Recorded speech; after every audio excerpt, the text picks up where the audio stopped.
কি জামানায় পাঠাইলা রে মাবুদ, যেই জামানায় মায়ের মতন একটা দামি মানুষ মইরা ময়লার ভিতরে পইরা থাকে। আর সেই জামানায় আমি, আমার মা আমারে ছাইরা অনেকটাই দূরে থাকে।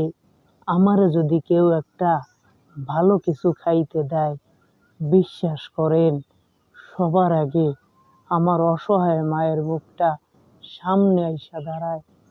কি বলবো, এদের হয়তো মনুষ্যত্বগুলাই নাই, নয়তো মায়েরে ময়লার ভিতরে কেউ রাখে।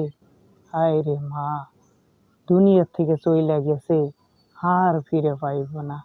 এরা একেবারে অসহায়। কি বলবো, মায়েরে কেউ ছাইরা যাইও না, মায়েরে কেউ অবহেলা কইরো না।